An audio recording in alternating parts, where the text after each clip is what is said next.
ஒரு ஊரில் கலப்படமற்ற சுத்தமான தரமான பால் விற்பதில் புகழ்பெற்ற ஒரு பால்காரர் வாழ்ந்து வந்தார். அவரின் நேர்மையும் நாணயமும் காரணமாக வாடிக்கையாளர்கள் நாளுக்கு நாள் அதிகரித்தனர். இவர் விற்கும் பால் எப்போதும் சுத்தமானது என்ற நம்பிக்கை அனைவரின் மனத்திலும் ஆழமாக பதிந்திருந்தது. ஒரு நாள் அந்த பால்காரரின் மனத்தில் ஆசை தலை தூக்கியது. லாபத்தை இன்னும் அதிகரிக்க முடியுமா என்று எண்ணினார். முதலில் பாலின் 1/3 அளவிற்கு தண்ணீர் கலந்து விற்கத் தொடங்கினார். யாரும் அதை கவனிக்கவில்லை. அவர் மீது இருந்த நம்பிக்கை அதற்கு காரணம். சில நாட்கள் கழித்து பாலில் பாதி அளவு தண்ணீரை கலக்க ஆரம்பித்தார்.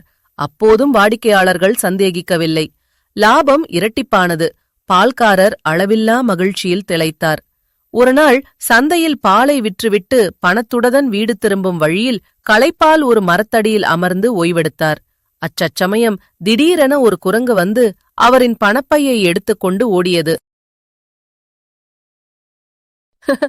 பால்காரர் கத்தி கதறி கெஞ்சி பணப்பையை திருப்பித் தருமாறு கேட்டார். குரங்கு வழக்கம்போல் விளையாடத் தொடங்கியது. பணத்தை ஒவ்வொன்றாக எடுத்து ஒன்றை நதியில் ஒன்றை கரையில் என மாறி மாறி வீசி முடித்தது. பின் எஞ்சிய பணத்தை எண்ணி பார்த்த பால்காரர் அதிர்ச்சி அடைந்தார். அப்போதுதான் உண்மை புரிந்தது. சுத்தமான பாலுக்கான பணம் மட்டும் கையில் இருந்தது. தண்ணீருக்கான பணம் தண்ணீரோடு கரைந்திருந்தது. அவர் அண்ணாந்து பார்த்து கூறினார், பாலுக்கான காசு பால்காரரிடம் வந்து சேர்ந்தது. தண்ணீருக்கான காசு தண்ணீரிடமே போய் சேர்ந்தது. நீதி: அநியாயமாக சம்பாதிக்கும் ஒவ்வொரு ரூபாயும் ஒரு நாள் எந்த பயனும் இன்றி நம்மை விட்டு பிரிந்தே தீரும்.